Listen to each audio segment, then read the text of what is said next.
बिस्मिल्लाहिर्रहमानिर्रहीम।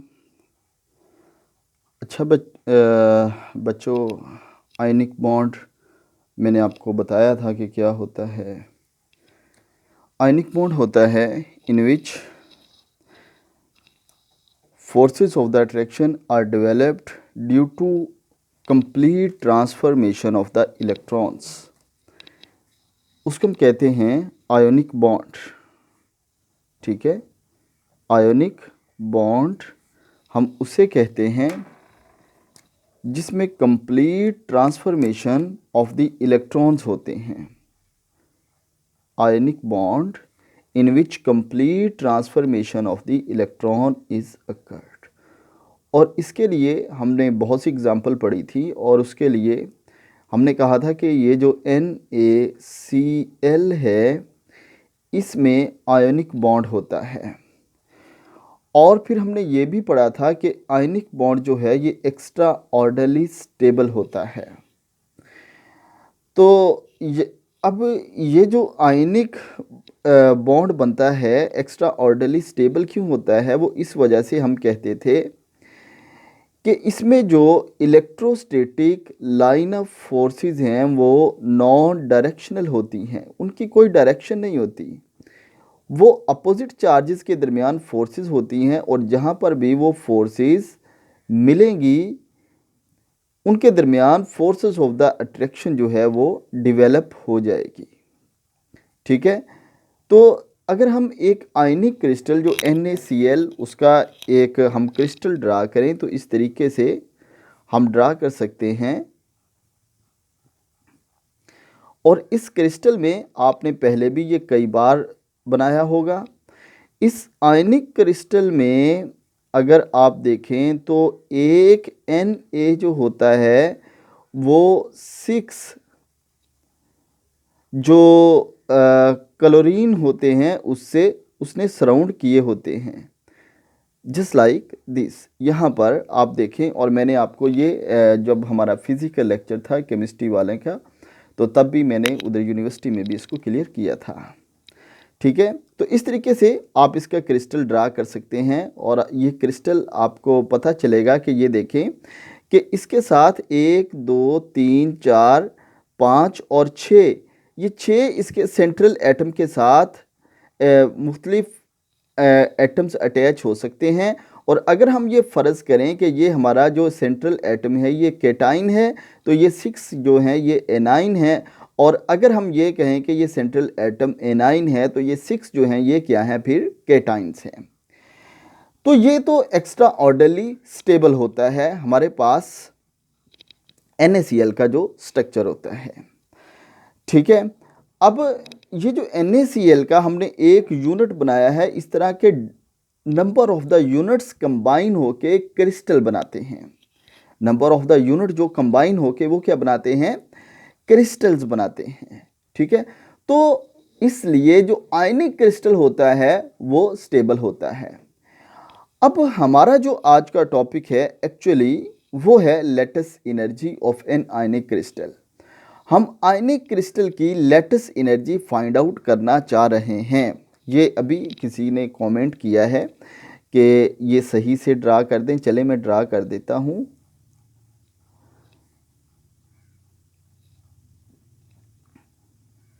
ये लें जी, एक लाइन आप ये खींचेंगे, एक ये वाली, दूसरी आपकी ये वाली लाइन आ गई। ठीक है, और दूसरा जो है इसमें आप कुछ इस तरीके की डिब्बा सा ड्रा करें।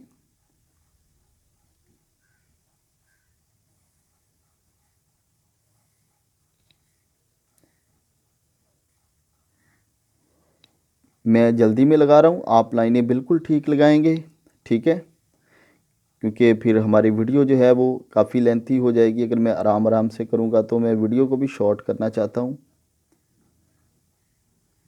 ये लें जी, इसी तरीके से आपने अगेन इसको हाफ में कट कर देना है, इसको हाफ में कट कर देना है और इनको आपने आपस में अगेन मिला देना है जैसे मैंने ये मिलाया है।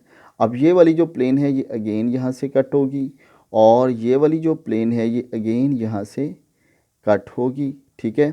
अब यहाँ पर आप देखें तो ये एक और प्लेन बन गई है, ये सेंट्रल जो प्लेन है इसको भी तो हमने कट करना है ना, ये वाली जो जा रही है, हमने सारी प्लेन को हाफ हाफ से कट किया है तो इसको भी लिहाजा इस तरीके से कट कर लें। तो ये सेंट्रल एटम हो गया जो भी है आपका, और बाकी जो है इसके साथ ये डिफरेंट अटैच होंगे ग्रुप्स, 1 2 3 4 5 और ये हैं 6, ठीक है। तो इस तरीके से ये इनकी अटैचमेंट होती है यहाँ पर। तो हमें ये है कि ये मैंने एक यूनिट जो ड्रा किया था उसको मैंने ज़रा दोबारा ड्रा कर दिया है। अच्छा, हमारा जो एक्चुअली टॉपिक है वो है latest energy of an ionic crystal. हम आयनिक क्रिस्टल जो है उसकी लेटेस्ट एनर्जी फाइंड आउट करना चाहते हैं। इस चीज़ को समझने के लिए हमें ये पता होना चाहिए कि आयनिक क्रिस्टल में कौन कौन सी फोर्सेस एग्जिस्ट करती हैं। जो आयनिक क्रिस्टल है उसमें 2 टाइप की फोर्सेस एट ए टाइम ऑपरेट हो रही होती हैं। एक होती है electrostatic forces of the attraction, एक होती है electrostatic forces of the attraction. अब लेट आपके पास ये एक मेटल है, दूसरा आपके पास ये हैलोजन है, इसके ऊपर नेगेटिव चार्ज है, इसके ऊपर मेटल के ऊपर पॉजिटिव चार्ज है, ठीक है। तो इनके दरमियान forces of the attraction develop हो रही हैं, उनको हम इलेक्ट्रोस्टैटिक लाइन ऑफ फोर्सेस भी कहते हैं। ये जो इलेक्ट्रोस्टैटिक लाइन ऑफ फोर्सेस हैं या फोर्सेस ऑफ द अट्रैक्शन हैं, ठीक है, एक तो ये वाली फोर्सेस ऑफ द अट्रैक्शन एक टाइप ये वाली है, ठीक है। और अगर हम ये कहें कि ये इनके दरमियान, क्योंकि ये एक फोर्सेस ऑफ द अट्रैक्शन है, हम इसको कहें, अगर ये कहें कि ये इनके दरमियान जो एनर्जी स्टोर है और जो इनसाइड एनर्जी स्टोर है उसको हम पोटेंशियल एनर्जी कहें, तो ये क्या है, पोटेंशियल एनर्जी है। और ये पोटेंशियल एनर्जी क्यों है, ड्यू टू अट्रैक्टिव फोर्सेस, ठीक है। तो अगर हम ये कहें कि due to these electrostatic line of forces there is an potential energy, ठीक है। और इस पोटेंशियल एनर्जी को हम potential energy due to attractive forces भी कह सकते हैं।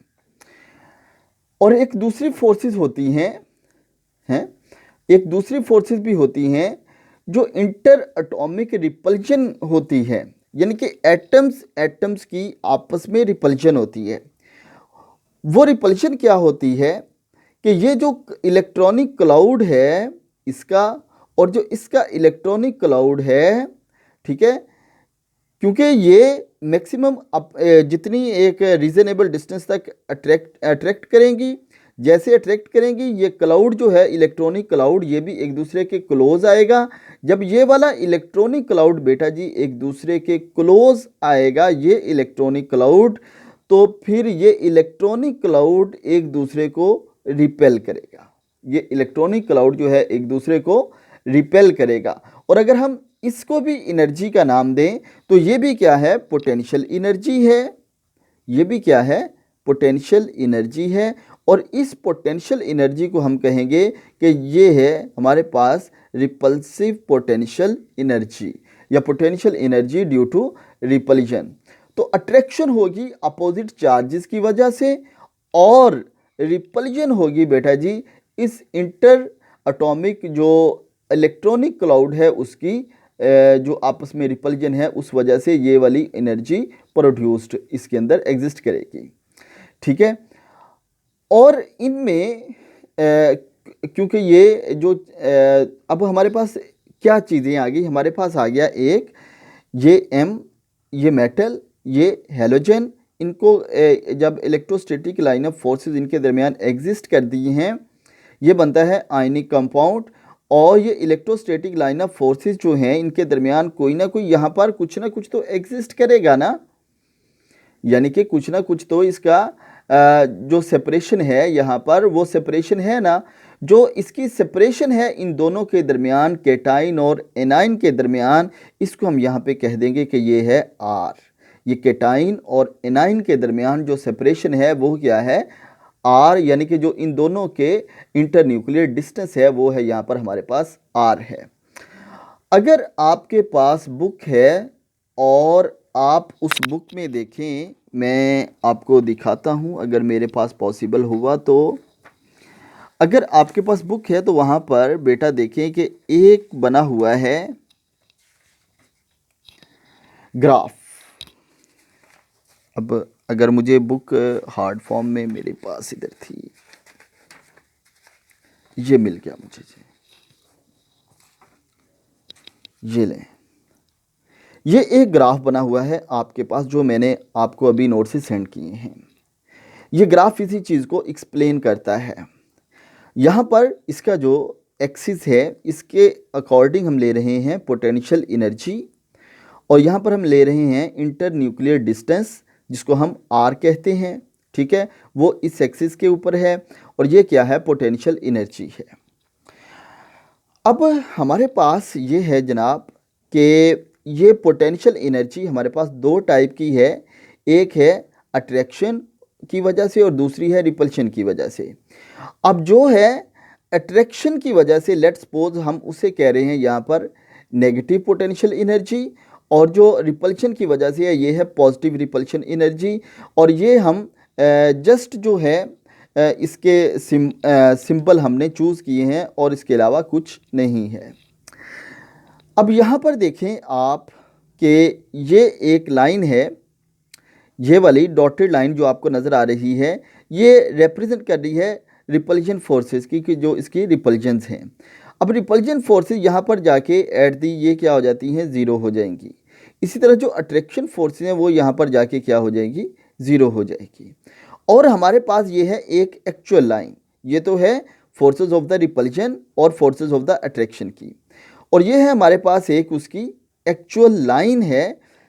ये लाइन हमें शो कर रही है कि ये जो इसका आर ई लिखा हुआ है, ये ई शो करता है इक्विलिब्रियम को। ये क्या शो करता है, आर इक्विलिब्रियम को ये शो कर रहा है। ठीक है, और ये हमें बता रहा है कि जो हमारे पास रिजल्टेंट पोटेंशियल एनर्जी है, या जिसको हम ये कहें कि जो टोटल पोटेंशियल एनर्जी है, ठीक है, वो इक्विलिब्रियम डिस्टेंस के ऊपर यहाँ पर आके एग्जिस्ट करती है।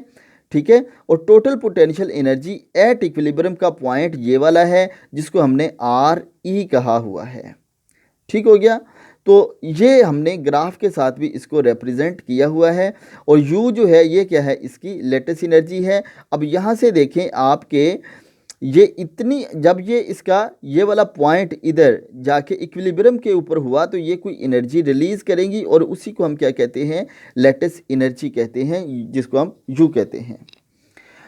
तो ये था हमारे पास जो हमारा टॉपिक है, उससे रिलेटेड चीज़ें थी।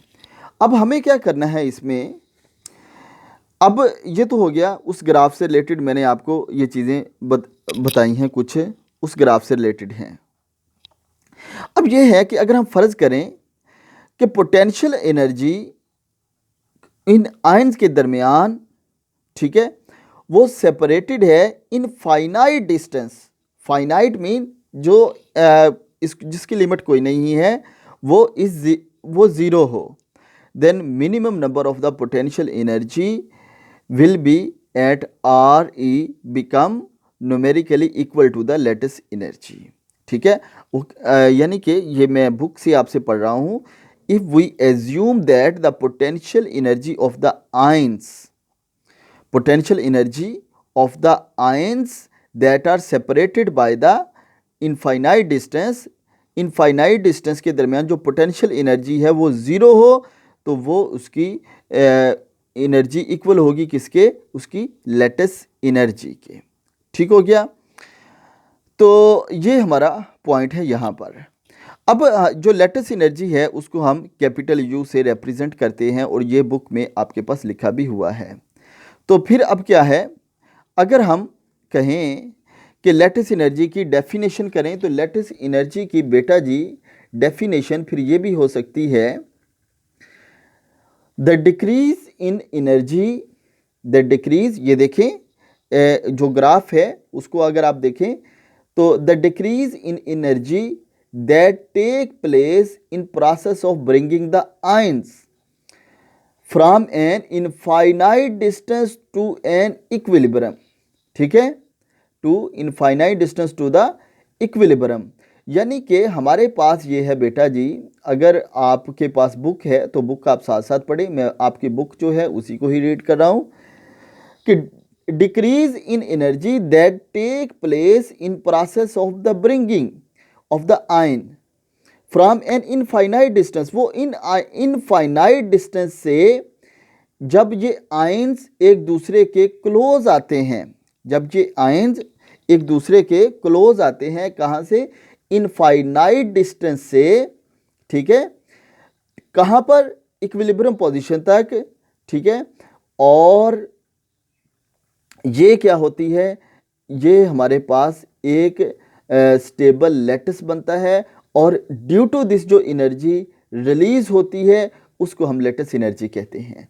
अब फिर देखें, मैं आपकी बुक से पढ़ रहा हूँ, the decrease in energy that take place in process of the bringing, ठीक है, जो एनर्जी में कमी होती है, जो कमी होती है यानी वो डिक्रीज ही हो रही है ना उसकी, यानी कि उसकी जो एक है ना आयनाइजेशन एनर्जी, दूसरी होती है पोटेंशियल एनर्जी।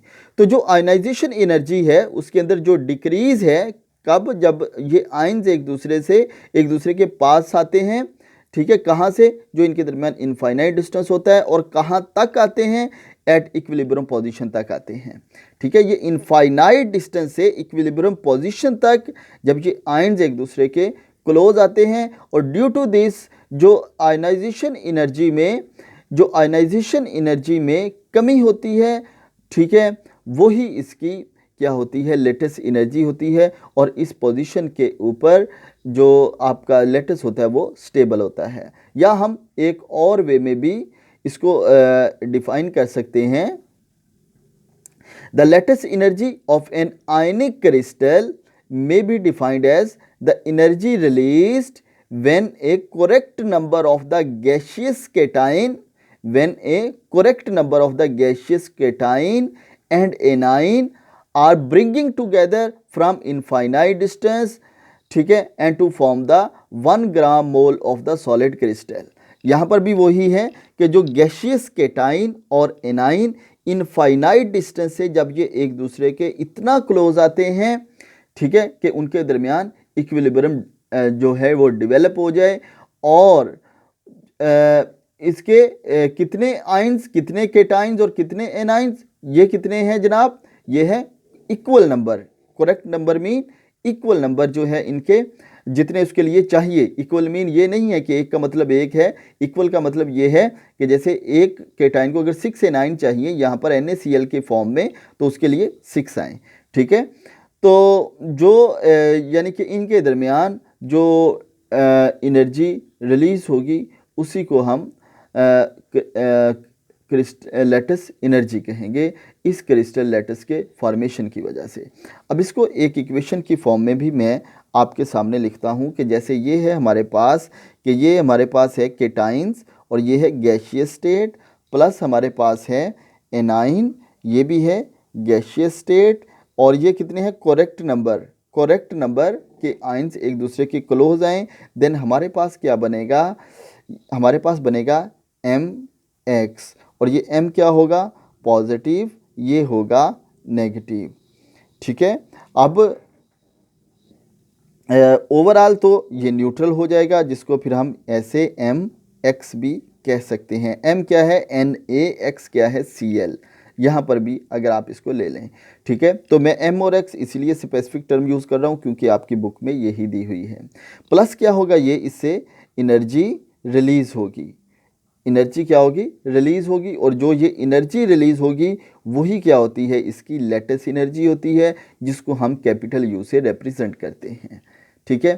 तो ये तो मैं डेफिनेशन मैंने बड़ी डिटेल के साथ मैं चाहता था कि आपको एक्सप्लेन करवा दूं कि इसकी क्या होती है। अब इसकी एक और एनर्जी भी हो सकती है, एक और डेफिनेशन भी हो सकती है। वो क्या हो सकती है, the energy required to remove the ions of 1 gram mole of a solid ionic crystal from their equilibrium position to the crystal to infinity, ठीक है, कि जो हमारे पास स्टार्टिंग से उसने ले लें। अगर इसको हम, ठीक है, कि हमारे पास लेट्स सपोज ये एक मेटल है जो सॉलिड स्टेट में है, ठीक है, और हमारे पास ये दूसरा हेलाइड ग्रुप है, और ये कंबाइन होके क्या बन गया, Mx, जिसको हम सॉलिड कहते हैं। इसको ब्रेक डाउन करने के लिए एनर्जी रिक्वायर्ड होगी हमें। इसको ब्रेक डाउन अगर करना है तो एनर्जी रिक्वायर्ड होगी, और जितनी एनर्जी रिक्वायर्ड होगी वो उतनी ही होगी जितनी इसके बॉन्ड फॉर्मेशन के लिए चाहिए, उतनी ही बॉन्ड क्लीवेज के लिए एनर्जी चाहिए। तो इसको हम इस तरीके से भी उसके उलट डेफिनेशन भी कर सकते हैं। The energy required to remove the ions of 1 gram mole of the solid ionic crystal from their equilibrium position in the crystal to infinity। अब फिर ये इन्फिनिटी का मतलब है ये वाले आयंस जो हैं सारे के सारे ये फ्री हो जाएंगे, इनके साथ कोई लिंक नहीं रहेगा। ठीक है, तो ये एक डेफिनेशन करने का एक तरीका है कि पहले हम ये कहते हैं कि एनर्जी जितनी उसको चाहिए उस क्रिस्टल बनने में, या हम उसकी ऐसे भी डेफिनेशन कर सकते हैं कि उसका जो क्रिस्टल बना हुआ है उसको ब्रेक डाउन करने के लिए, उसके आयंस को फ्री करने के लिए जितनी एनर्जी चाहिए वो भी क्या है, उसकी लेटेस्ट एनर्जी, क्योंकि ये अमाउंट इनकी बराबर होती है। जस्ट ये है कि उसके अंदर एनर्जी रिलीज़ हो रही है तो इसके अंदर आप एनर्जी प्रोवाइड कर रहे होते हैं। तो यहाँ से हमारे पास एक और इंडिकेशन भी मैं आपको बता दूं कि वो ये होता है कि जो क्रिस्टल लैटिस की फॉर्मेशन जब होती है, एनर्जी बेटा जी रिलीज़ होती है। जब क्रिस्टल की फॉर्मेशन होती है तो एनर्जी रिलीज़ होती है, और ये जो फॉर्मेशन की एनर्जी है, अगर आप ये फॉर्म हुआ है क्रिस्टल लेट्स सपोज NaCl का, और इसके लिए आपको, अगर मैं फ़र्ज़ कर रहा हूँ, मैं एग्जैक्ट नहीं बता रहा आपको एनर्जी चाहिए 100 किलो कैलोरी। ठीक है, अगर आपको एनर्जी इतनी चाहिए तो बेटा आज इसी क्रिस्टल इसने इतनी फॉर्मेशन जब हुई थी, इसने 100 किलो कैलोरी एनर्जी रिलीज़ की थी। अगर आपने इस क्रिस्टल को ब्रेक डाउन करना है, अगेन इसको आयंस में कन्वर्ट करना है, तो फिर आपको इतनी ही अमाउंट में एनर्जी यहाँ पर प्रोवाइड करनी पड़ेगी। ठीक है, तो 100 अगर रिलीज़ हुई थी तो 100 ही किलो कैलोरी आपको अगेन प्रोवाइड करनी पड़ेगी इसकी डिसोसिएशन के लिए। तो एक्चुअली तो फिर क्या हुआ कि इनकी मैग्नीट्यूड तो इक्वल है, लेकिन इनकी डायरेक्शन जो है एनर्जी की वो अपोजिट है इन दोनों के अंदर। जस्ट ये इनके अंदर डिफरेंस है। तो ये डेफिनेशन होगी। अब हम चलते हैं कि इसकी थ्योरेटिकल कैलकुलेशन की तरफ। इस एनर्जी की थ्योरेटिकल कैलकुलेशन हम कैसे करेंगे। अब देखिए दो टाइप की हम ये डिसाइड कर चुके हैं कि इसमें एनर्जी है। एक है पोटेंशियल एनर्जी अट्रैक्टिव फोर्सेस, दूसरी है plus potential energy due to repulsive forces. इस क्रिस्टल में ये दो टाइप की पोटेंशियल एनर्जी होती है। और अगर हम ये कहें कि इसकी टोटल एनर्जी, तो फिर टोटल एनर्जी इसकी क्या है, वो हो जाएगी हमारे पास टोटल पोटेंशियल एनर्जी, या टोटल ई भी हम उसको कह सकते हैं। तो हमारे पास यहाँ पर कुछ ऐसा अभी बनेगा। ठीक है, तो हम अभी यहाँ पर जा रहे हैं, हमने एंड पे जाके ये प्रूव करना होगा कि हमारे पास जो टोटल एनर्जी है वो सम अप होगी अट्रैक्शन प्लस रिपल्शन के। ठीक हो गया। तो लेकिन आपको पता है अट्रैक्शन और रिपल्शन की डायरेक्शन अपोजिट है। ठीक है, ये अट्रैक्शन और रिपल्शन की डायरेक्शन अपोजिट होगी। अगर इसकी पॉजिटिव है तो इसकी नेगेटिव होगी, अगर इसकी नेगेटिव है तो इसकी पॉजिटिव होगी। ठीक है, अगर इसकी एंडो है तो इसकी एक्सो होगी, अगर इसकी एक्सो है तो इसकी एंडो होगी। एनर्जी होगी लेकिन इनकी डायरेक्शन जो है वो अपोजिट होगी। अब इसके लिए डिफरेंट साइंटिस्ट ने इसके ऊपर काम किया है और वो इनको लेके आगे चले हैं कि कैसे हम इसकी जो एनर्जी जो है उसको कैलकुलेट कर सकते हैं। ये एक थ्योरेटिकल कैलकुलेशन है। ठीक है, तो अब ये तो हमारे पास हो गई कि हमारे पास दो टाइप की फोर्सेस हैं यहाँ पर। अब हम ये फ़र्ज़ करते हैं, हमारे पास ये है लेट्स सपोज कि जब ये वाले आयंस जो हैं एक दूसरे के क्लोज आते हैं तो फिर क्या होगा। जब आयन एक दूसरे के बेटा जी क्लोज आएंगे, ये आयंस हैं, और आयंस अगर वो हैं इसके डिफरेंट केटाइन और एनाइन ये एक दूसरे के क्लोज आएंगे तो इनके दरमियान अट्रैक्टिव फोर्सेस डेवलप होगी, और वो जो अट्रैक्टिव फोर्सेस डेवलप होगी वो क्या होगी बेटा जी, ये फोर्सेस अट्रैक्टिव फोर्सेस जो होगी, अट्रैक्टिव फोर्स ये डायरेक्टली प्रोपोर्शनल होगी चार्ज के, ठीक है। और ये अट्रैक्टिव फोर्सेस इनवर्सली प्रोपोर्शनल हो गए डिस्टेंस के, इंटरन्यूक्लियर जो डिस्टेंस है, ठीक है। तो अगर चार्ज ज़्यादा है, ग्रेटर है, तो उनके दरमियान फोर्सेस ऑफ द अट्रैक्शन जो है वो स्ट्रॉन्गर है। और आपको पता है कि एक आपके पास एटम है जिसके ऊपर सिंगल यूनिट चार्ज है, दूसरा जो है उसके ऊपर डबल यूनिट चार्ज है। तो जो डबल यूनिट वाला है उसके दरमियान forces of the attraction greater होंगी as compare to the single के। और दूसरा ये है कि जितनी वो स्ट्रॉन्गरली अपनी तरफ अट्रैक्ट करेंगी उतना ही क्या होगा कि डिस्टेंस जो है इनके दरमियान वो कम होगा। तो डिस्टेंस का जो इनके दरमियान रिलेशन है वो इन्वर्स है। तो अगर हम फिर ये कहें कि पोटेंशियल एनर्जी इसके मैं ए साथ लिख लेता हूँ, A stand for the attraction is inversely proportional to the R and this potential energy of attraction is directly proportional to the charge, और चार्ज जो होता है हम उसको Z से रिप्रेजेंट करते हैं, ठीक हो गया बेटा। और ये चार्ज हमारे पास दो किस्म का है, एक है हमारे पास चार्ज पॉजिटिव, दूसरा है हमारे पास चार्ज नेगेटिव, एक केटाइन दूसरा एनाइन, चार्ज तो दोनों के ऊपर है, ठीक है। तो ये इस तरीके से भी हम इसको लिख सकते हैं। अब हम अगर इसकी एक इक्वेशन को फॉर्म में आए कि potential energy of attraction is equal to Z, ये चार्ज, ठीक है, और ये साथ E ये इलेक्ट्रॉन को रिप्रेजेंट कर रहे हैं, एक तो ये, और उसके साथ क्या होगा हमारे पास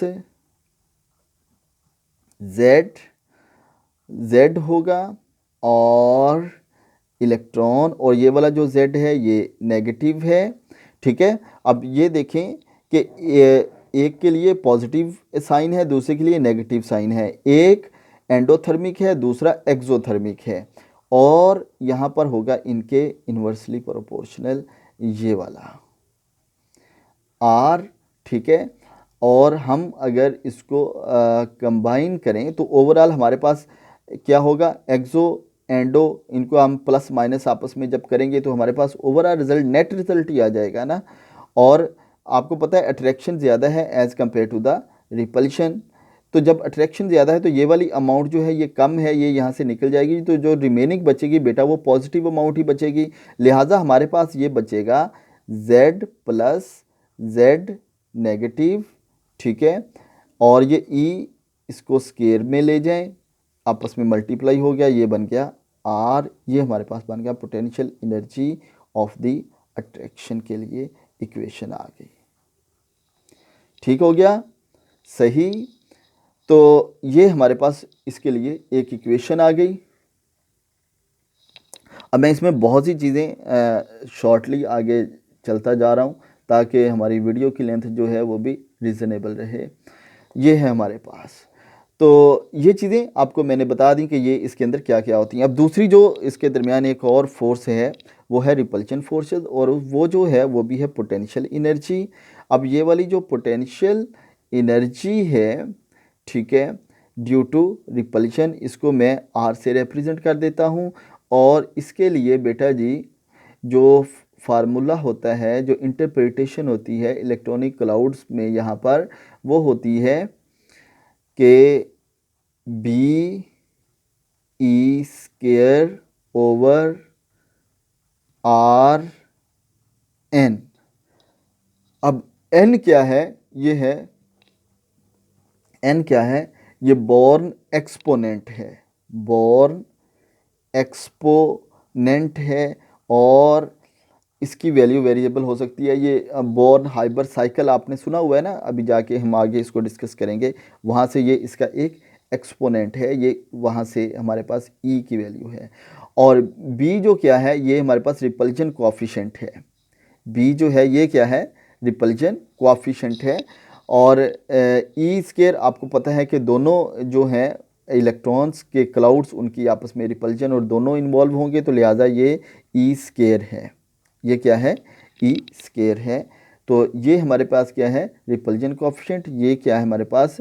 एन क्या है? बोर्न एक्सपोनेंट है। और फिर हमारे पास जो टोटल एनर्जी होगी, पोटेंशियल एनर्जी टोटल, वो तो होगी ये T for total, potential energy for attraction, ऐसे ही है, plus potential energy for repulsion. ये हो गई। अब हम अगर इन दोनों इक्वेशंस को कंबाइन करके लिख दें तो हमारे पास ओवरऑल जो नेट आएगा रिज़ल्ट वो कुछ ऐसे आ जाएगा, ये z plus z minus e square over r plus क्या है हमारे पास बेटा? B e square over r n. तो ये टोटल पोटेंशियल एनर्जी किसी भी क्रिस्टल लैटिस में फाइंड आउट करने के लिए ये वाली इसकी इक्वेशन होती है। ठीक है।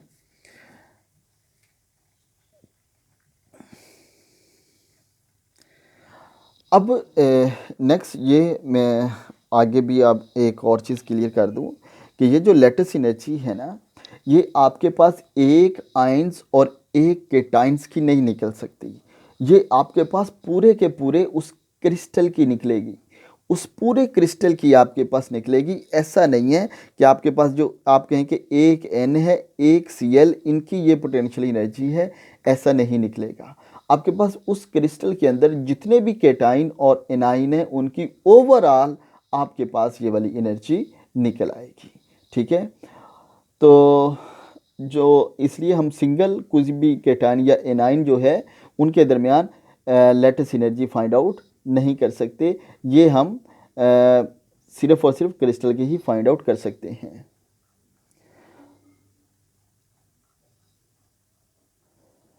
अब हम नेक्स्ट चलते हैं फिर एप्लीकेशन की तरफ इसकी, कि इसकी एप्लीकेशंस क्या हो सकती हैं इस लैटिस एनर्जी की। इसकी पहली एप्लीकेशन ये है कि हम इस लैटिस एनर्जी की मदद से हम फाइंड आउट बेटा जी कर सकते हैं क्या? हम फाइंड आउट कर सकते हैं इलेक्ट्रॉन एफिनिटी, हम फाइंड आउट कर सकते हैं protons affinity, heat of formation और हीट ऑफ फॉर्मेशन एट्सेट्रा। ये हम सब चीज़ें फाइंड आउट कर सकते हैं इस लैटिस एनर्जी के साथ।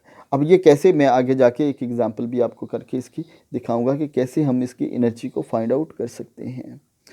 और फर्दर भी यहाँ पर जो नीचे पॉइंट्स बने हुए हैं कि इन चीज़ों को भी आप दे सकते हैं in discussion of the special